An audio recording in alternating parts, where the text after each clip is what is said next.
Hello दोस्तों, आज मैं लाल किला घूमने आई हूँ न्यू दिल्ली में। इसके बारे में मैंने बहुत सुना था, मुझे इसके बारे में कुछ ज़्यादा जानकारी नहीं है।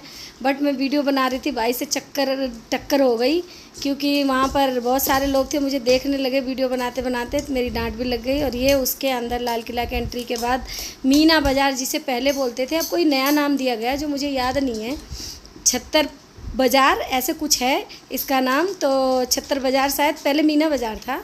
तो अभी मैं ये बाज़ार में आपको दिखा रही हूँ। यही माई ब्रो मौसी का लड़का है और ये सारे लोग फ्रेंड लोग देख रहे हैं मुझे, मैं वीडियो बना रही थी।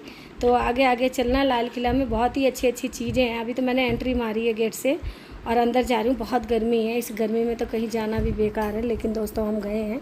ये मेरे बच्चे हैं, मेरे हस्बैंड हैं, जो कि ये कुछ ख़रीदना चाह रहे हैं, देख रहे हैं, अगर पसंद आएगा तो ख़रीदेंगे। बट ये सामने देखो, बहुत ही सुंदर, बहुत ही प्यारा सा है लाल किला के अंदर। जिसने नहीं घूमा वो आकर घूमे, एक बार देखे ज़रूर लाल किला के अंदर। और बहुत ही प्यारा, बहुत पुरानी पुरानी बातें, जो बच्चों को समझने की बातें हैं, देखने की बातें हैं, जो हमारे देश आज़ाद में ये सब हुआ था। और यहाँ पर मतलब यादें हैं पुरानी, तो देख सकते हो, आ सकते हो। तो माय फ्रेंड, बिल्कुल बहुत अच्छा लगा मुझे, यहाँ का दिल खुश हो गया। बट थोड़ी सी प्रॉब्लम थी कि यहाँ पर गर्मी बहुत अभी थी, क्योंकि मैं मई के महीने में गई थी, तो यहाँ गर्मी बहुत ज़्यादा हो रही है।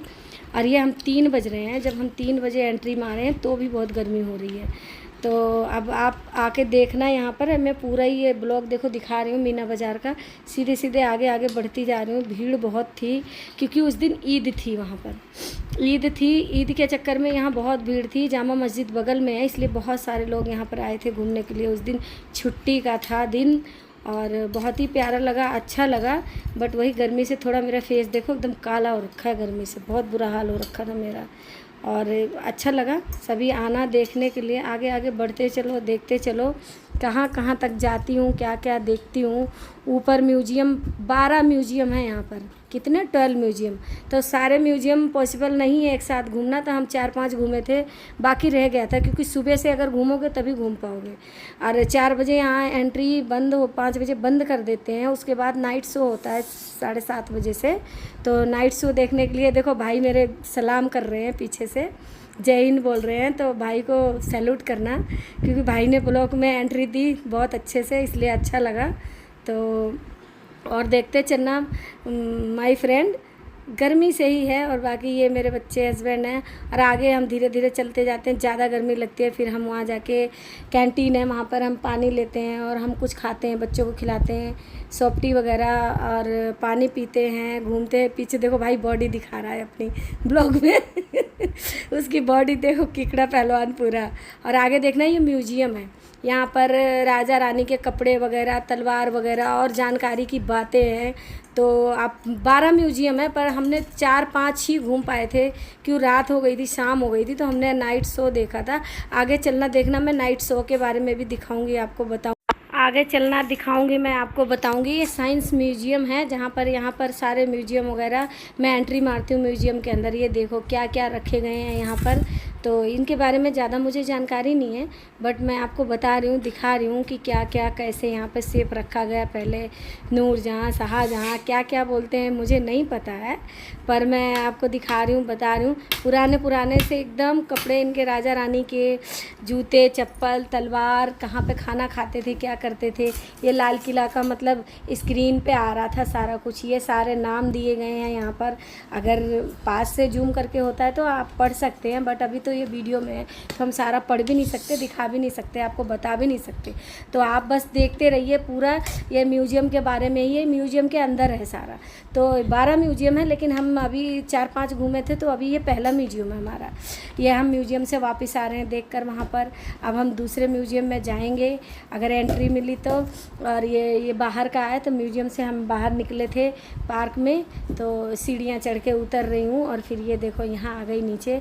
और पीछे हमारे देखना, अभी गार्ड भैया बहुत गौर से देख रहे हैं, वो देखो, क्योंकि उन्होंने। और यहाँ पर हम पहुँच गए अब जहाँ पर भीड़ थी। शाम होने को आया, अब बज गए 6:30 और हम टिकट लिए शाम के शो का। तो अभी हम वेट कर रहे हैं। शाम का शो 7:30 बजे शुरू होता है और 9 बजे ख़त्म होता है। तो अभी यहाँ पर भीड़ लगी है। जिन जिन का शो का टिकट नहीं है वो बाहर किए जा रहे हैं, क्योंकि लाल किला के अंदर 6 बजे के बाद सारे लोग बाहर कर दिए जाते हैं। जिनके पास नाइट का टिकट होता है वही वहाँ पर रुकते हैं, बाकी सबको निकाल दिया जाता है। तो हमारे पास टिकट था, हम वहाँ पे वेट कर रहे थे 7:30 बजे का। ये बज गए थे 6:30, तो अभी 1 घंटा हमको वेट करना है। बट हम वहाँ पर टाइम पास कर रहे थे, पानी वानी पी के। इधर उधर बच्चे खेल रहे थे, हम खेल रहे थे, और जो भी ये स्क्रीन पे आ रहा था देख रहे थे। अब शुरू हो गया नाइट शो। अब ये पूरा कुछ सुना तुमने? क्या सुनना है बादशाह बेगम? कल कल बहती यमुना की लहरों की आवाज, कितनी सुरीली है इसकी ताल। वालिद साहब ने अपनी नई राजधानी के लिए ये जगह चुनी है। यमुना हमारी हिफाजत भी करती है, खुशहाली, तरक्की और हमेशा आगे बढ़ते रहने की नसीहत भी देती है। सुनो, गौर से सुनो, यमुना गाती है। जी बादशाह बेगम, सचमुच बहुत सुरीली है ये आवाज, जैसे छेड़ दिया है किसी ने राग दरबारी। नहीं नहीं, ये तो है राग हिंडोल। शहजादी साहिबा, देर हो रही है, हमें चलना चाहिए। बादशाह हुजूर दीवाने आम पहुंचते ही होंगे। हाँ हाँ, तो फिर चलो, जल्दी चलो। अंदर लेके जाएंगे अभी हम। आज तक आप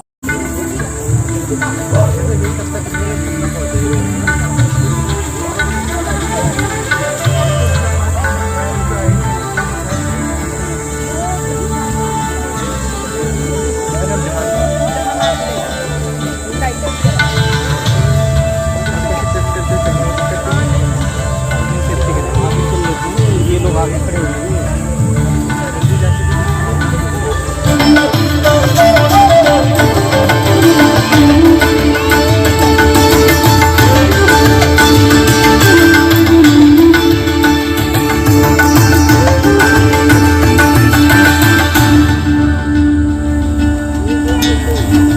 आज का दिन बहुत खास है। आज 18 अप्रैल है और महज 9 सालों में इस किले मुबारक का निर्माण पूरा हो गया है। आज खुद शाहजहां आपका इस्तकबाल और इस किले का उद्घाटन करेंगे।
इंतजार के बाद आज ये मुबारक दिन आ पहुंचा। मैं शहंशाह हिंदुस्तान शाहजहां इस किले में आप सबका खैर मकदम करता हूं। यकीनन ये किला आने वाले हिंदुस्तान की नई ताबीर लिखेगा। दिल्ली के लोगों, ये लाल किला मुबारक हो। बादशाह सलामत रहे, बादशाह सलामत रहे। शहजादा दारा शिको, शहजादी जहां आरा और शहजादी रोशन नारा, आप बताएं कैसी लगी हमारे ख्वाबों की ये ताबीर? इस किले पर 1000 सदके अब्बा हुजूर।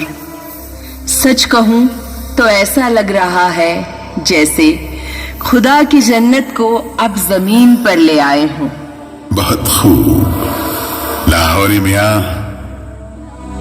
आपने जिस हुनरमंदी और मोहब्बत से यह किला तैयार किया है, हिंदुस्तान उसे हमेशा याद रखेगा। जहां पना आपकी खिदमत में पेश है ये लाल किला और ये दीवाने आम। ये सभी आने वाले हर दिन में हर शख्स को आपकी शान और शौकत की याद दिलाएंगे। शहंशाह सलामत रहे, मुबारक हो ये लाल किला। शहंशाह सलामत रहे, शहंशाह सलामत रहे, बादशाह सलामत रहे, मुबारक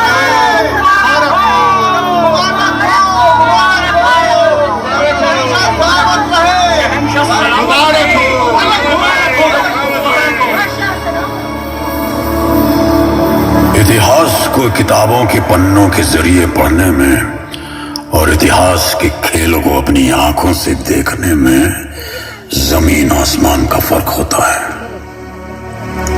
आज इतिहास आप सबके लिए इतिहास न रहकर हकीकत में बदल जाएगा। हाँ वही तो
की तबीयत नासाज है। दुश्मन तख्त में सर उठाने लगेगी। तख्त की हिफाजत के लिए जंग के मैदान में भी उतरना पड़ सकता है। वक्त हाथ से फिसलता जा रहा है दारा। कुछ भी हो सकता है। हमें हर मुश्किल के लिए तैयार रहना होगा, चाहे जंग ही क्यों ना हो। दारा शिको सभी से अलग था। उसे तो यकीन था कि हिंदू धर्म और इस्लाम के एक होने में ही हुकूमत की भलाई है। दोनों संस्कृतियों के मिलान के लिए वो हिंदू साहित्य, समाज, संगीत और तौर तरीकों को कला जैसे हर हुनर पर सख्त पाबंदी लगा दी। इस हुकूमत के अंत के साथ ही पूरी मुगलिया हुकूमत की पकड़ हिंदुस्तान पर कमजोर होती गई। दक्षिण में मराठी, पंजाब में सिख, असम में और न जाने कितनी जगहों पर अलग अलग बाज ताकतें खड़ी होने लगी। सबके सबकी नजर अब मुगलिया हुकूमत के शाही तख्त पर थी।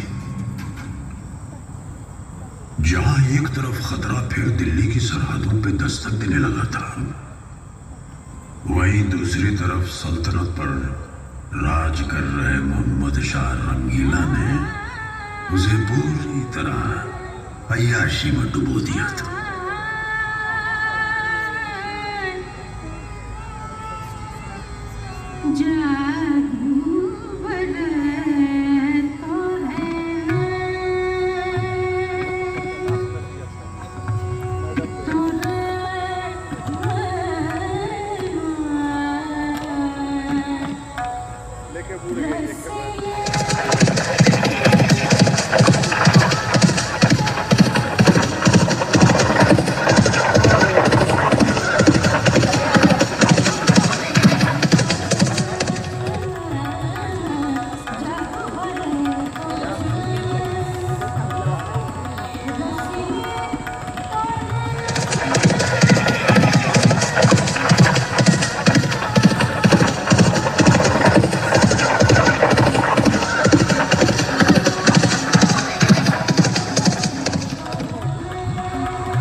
एक ऐसा तानाशाह आया जिसने लाल किले की शान को पल भर में मिट्टी में मिला दिया।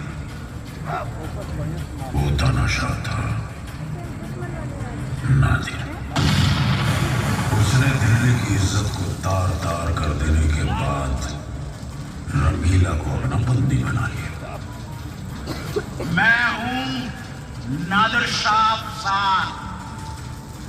लोग कहते हैं मुझे नादिर कुली बेग, फारस की तलवार। दिल्ली को मैंने दिल से लूटा है, अब तो बस एक ही तमन्ना है, ये तख्ते ताऊस। तख्ते ताऊस, आज और अभी से ये तख्ते ताऊस हुआ हमारा, नादिर शाह अफसान का।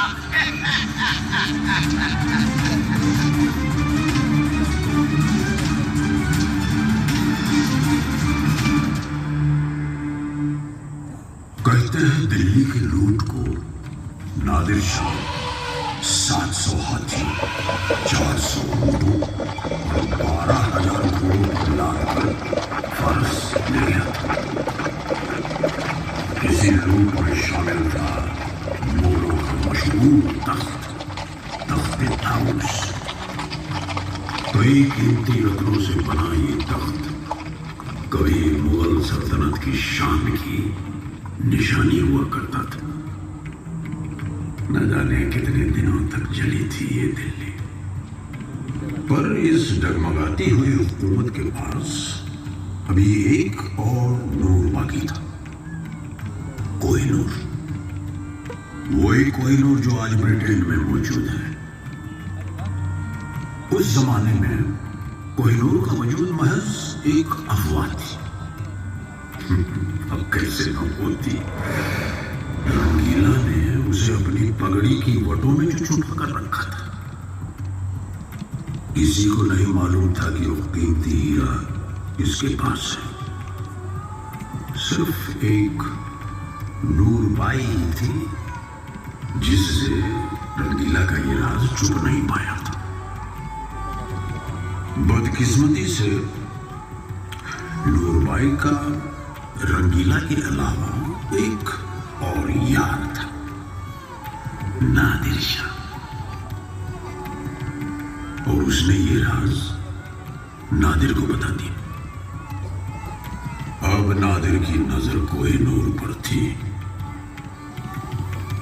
उसने मोहम्मद शाह को आगरा बुलवाया।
पगड़ी बदलने के रिवाज के बहाने हीरे को हासिल कर लिया।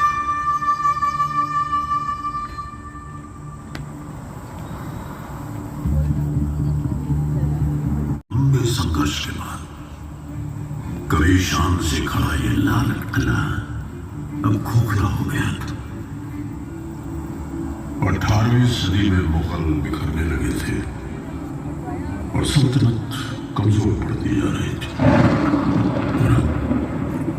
अफगान के बादशाह अहमद शाह अब्दाली ने लगातार हिंदुस्तान पर कई खौफनाक हमले किए और आखिरकार सन 1770 में वो दिल्ली की सरहदों तक पहुंच गए। उस वक्त राज कर रहा मुगल बादशाह आलमगीर बस नजीब के हाथों की एक कठपुतली बनकर रह गया और ताकतवर बनने की चाह में उसने आलमगीर कुनबे का कत्ल कर दिया। वो कहाँ जानता था कि उसकी इस हरकत का जवाब मुगल मराठों के साथ मिलकर देंगे। मदद के लिए आई मराठों की विशाल और शक्तिशाली फौज ने किले को बाहर से घेर लिया। अब नजीब या तो मराठों की हर शर्त मान ले या फिर मरने के लिए तैयार हो जाए।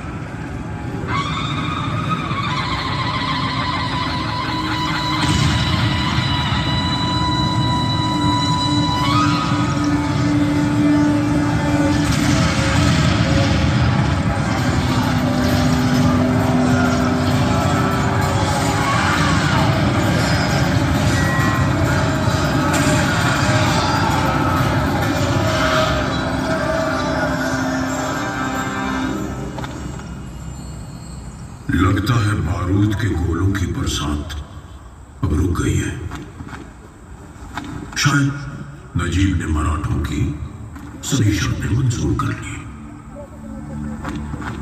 मराठों ने आलमगीर को तख्त पर बैठा तो दिया, लेकिन दिल्ली में अब पेशवा का ही राज था और लाल किला मराठों का हो चुका था।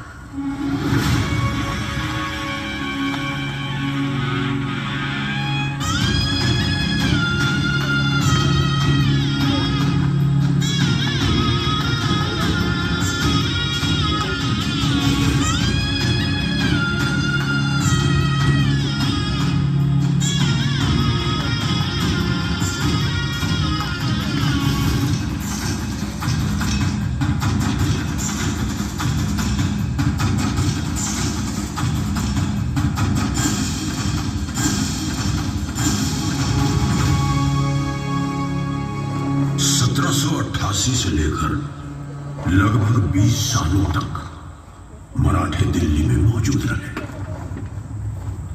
लेकिन किस्मत ने एक बार फिर पासा फेंका, और वो भी अपनी हुकूमत दिल्ली में ज्यादा दिन नहीं चला पाया। सुनाई दे रहा है? वही भारत के इतिहास में बसी एक दर्दनाक याद को जन्म देने वाली ब्रिटेन से आई ईस्ट इंडिया कंपनी। और ईंट का जवाब पत्थर से देने वाले भारतीय कहां चुप बैठने वाले थे। जगह जगह विद्रोह की आग भड़कने लगी। नाना साहब, तातिया टोपे, अजीमुल्ला, बांदा का नवाब और झांसी की रानी अब आजादी की जंग के लिए तैयार होने लगे। गुप्त पैगाम कमल और रोटी के जरिए गांव-गांव घूमने लगे ताकि अंग्रेजों को इस बगावत की खबर न लगे। 10 मई 1857 के दिन क्रांतिकारी आजादी का नारा लगाकर मेरठ से दिल्ली की ओर निकल पड़े, बादशाह हिंद को अपने फर्ज की याद दिलाने। बादशाह हिंद यानी कि मुगलिया हुकूमत का आखिरी वारिस बहादुर शाह जफर। बादशाह सलामत रहे। हुजूर, अंग्रेजों की यह कंपनी पिछले 100 सालों से अपने निजी मकसदों के चलते हमारा इस्तेमाल कर रही है। सरहदें तो तब पार हुई जब हमें जबरन राइफल इनफील्ड चौन थमा दी गई। इस राइफल को चलाने के लिए कार्टेज को मुंह से फाड़ना पड़ता है। कार्टेज को दांत से फाड़ने का मतलब गाय और सुअर की चर्बी को अपने मुंह से लगाना। और अब बगावत तो होकर रहेगी। आज से हर दिन तक हमारा नाम और हिमायत दोनों हिंदुस्तान के साथ रहेगा। हम सब एक होकर अपनी जमीन की आजादी के लिए जंग लड़ेंगे। लाल किले से दी गई 21 की इस्लामी से शहर जाओ।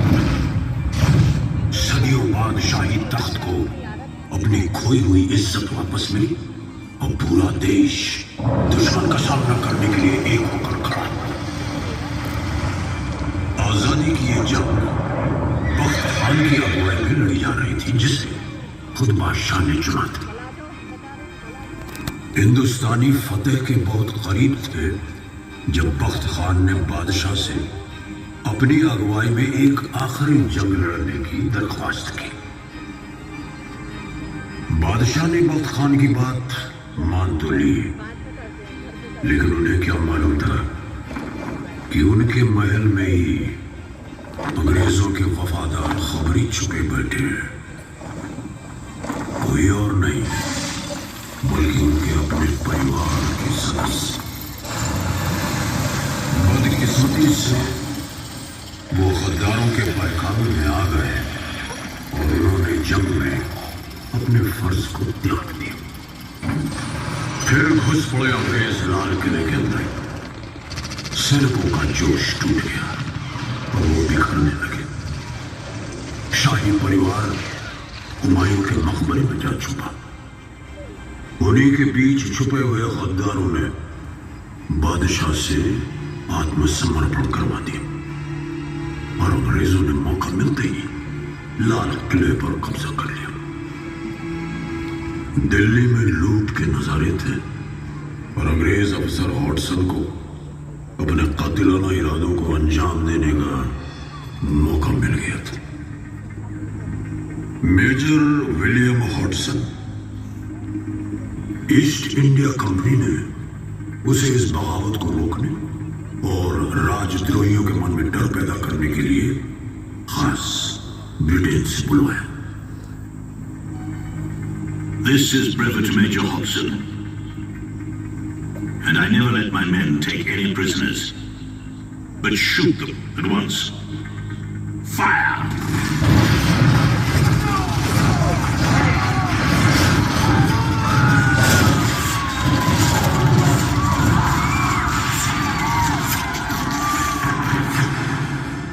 तो फिर अंग्रेजों ने लाल किले में चलाया पहला राजद्रोह का मुकदमा।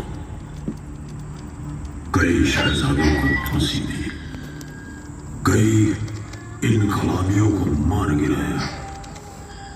मुकदमे के नतीजे के बाद बादशाह को देश निकाला देकर रंगून भेज दिया गया। कितना है बदनसीब जफर, दफन के लिए 2 गज जमीन भी न मिली कुएं यार में।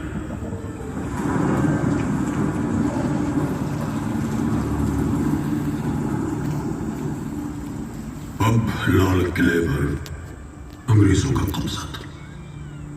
इस 1857 की जंग के बाद ईस्ट इंडिया कंपनी का भी अंत हुआ। हिंदुस्तान अब अंग्रेजों की महारानी के साम्राज्य का हिस्सा बन गया। अंग्रेजों ने लाल किले में बने महलों के शाही खजाने को लूट लिया, बेआबरू कर दिया इसे, जैसे किसी जीते जागते इंसान के अंदर से रूह खींच ली हो। 1857 में जो आग देश की आजादी के लिए उठी थी, अंग्रेजों ने उसे दबा तो दिया, लेकिन उस आग ने ज्वाला का रूप ले लिया था। देश को अंग्रेजों से आजाद कराने के लिए वतन परस्ती की अलग अलग आवाजें उठी। मुल्क में इनकलाब को एक नई दिशा मिली। 1911 में अंग्रेजों ने दिल्ली को अपनी राजधानी बनाया तो लाल किले की अहमियत और उभरी। एक बार फिर वो हिंदुस्तान का प्रतीक बन गया। अब हिंदुस्तानी जानते थे कि अंग्रेजी हुकूमत को हटाना है तो लाल किले पर भारत का झंडा फहराना होगा। 1941 में हिंदुस्तानियों ने आजादी की तरफ एक और कदम बढ़ाया और आजाद हिंद फौज का जन्म हुआ। हिंदुस्तान की अपनी फौज। इस आंदोलन की शुरुआत की Subhash Chandra Bose. We have undoubtedly traveled a long way towards the goal of Swaraj, but complete independence has yet to be won.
63,000 Azad Hind फौज के सिपाहियों में से लगभग 23,000 शहीद हो गए। कुछ 15,000 को बैंकॉक और सिंगापुर से पकड़ कर हिंदुस्तान लाए। नीलगंज, मुल्तान, मद्रास और कई अन्य जगहों पर कितनों को तो राजद्रोही करार देकर फांसी के फंदों पर चढ़ा दिया।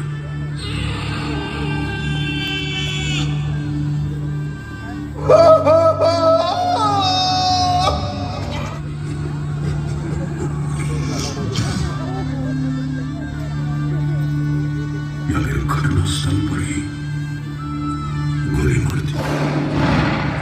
यहाँ बराबर में बसे सलीमगढ़ के किले में हुए जुल्म यहाँ के इतिहास का एक दर्दनाक हिस्सा है। नवंबर 1945 में आजाद हिंद फौज पर पहला मुकदमा इसी लाल किले में चलाया गया।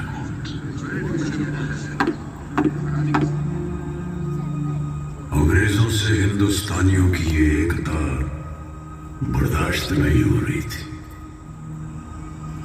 देश के टुकड़े करने के लिए उन्होंने एक और दांव खेला। मुकदमे के लिए 3 अलग अलग धर्म यानी हिंदू, मुसलमान और सिख से एक सदस्य चुना। लेकिन असर इसका उल्टा हुआ। लोगों का संकल्प अब और भी मजबूत हो गया।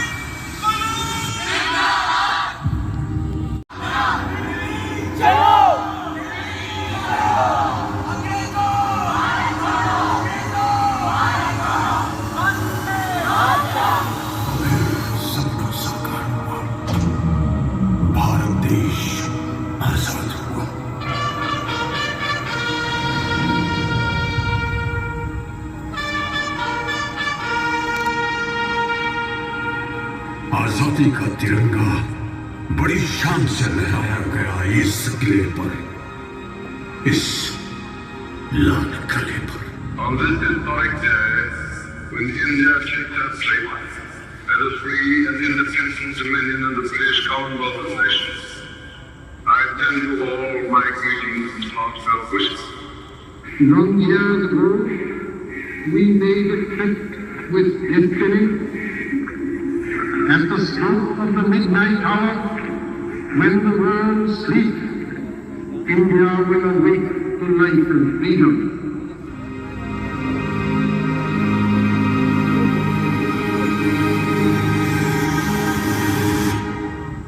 इस अमृत काल में एक एक दिन, समय का प्रत्येक क्षण, जीवन का प्रत्येक कण मातृभूमि के लिए जीना, तभी 75 साल तक देश को यहाँ तक पहुंचाने में जिन जिन लोगों ने योगदान किया उनका पुण्य स्मरण हमें काम आएगा। जय हिंद।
जनगणमन अधिनायक जय हिमाचल यमुना गंगा उच्छल जलधि तरंगा तब शुभ नामे जागे तब शुभ आशीष मांगे गाहे तब जय गाथा जनगण मंगल दायक जय हे भारत भाग्य विधाता जय हे जय हे जय हे जय जय जय जय हे भारत माता की जय, भारत माता की जय, भारत माता की जय। दोस्तों यहाँ पर प्रोग्राम खत्म हुआ। जय हिंद जय भारत। मेरा देश महान, हम होंगे कामयाब एक दिन। मन में है विश्वास, पूरा है विश्वास, ये हम होंगे कामयाब एक दिन। जय हिंद जय भारत। माय फ्रेंड्स, शो कैसा लगा? और ये मैं एंट्री से बाहर निकल रही थी तो यहाँ पर जो नृत्य हुआ था वहाँ पर मैंने एक वीडियो बनाई। गार्ड जी ने बहुत अच्छे से हम लोगों को रिस्पेक्ट दिया और बताया कि यहाँ पर अब वीडियो नहीं बनानी है। नाइट हो गया था, 9 बज गया था, तो हम लोग अब बाहर निकल रहे। हम बाहर निकल गए, गेट के बाहर कर दिए गए हैं अब, और हम लोग अब रात हो गई है, काफ़ी नाइट हो गया है, 9 बज गए, 9:30, तो अब हम बाहर आ रहे हैं। ये देखो, तो रात में लाल किला कैसा लगता है आप लोग देखो और बताओ, और प्लीज़ कैसा लगा सब्सक्राइब करो, फॉलो करो, शेयर करो। माय फ्रेंड, जैसा भी है, जो भी मुझसे जहाँ भी कोई गलती हो उसको कमेंट में बताना, और सब्सक्राइब करना, फॉलो करना, शेयर करना। तो अब इसके बाद हम लोग निकलेंगे, घूमेंगे, थोड़ा सा एंजॉय करा हमने। अब भूख भी लग गई थी, 9 बज गए थे, बच्चे गर्मी से परेशान, तो पास में चांदनी चौक है, वहाँ निकलेंगे और थोड़ा सा खाना खाएंगे, फिर घर जाएंगे। Goodbye, thank you my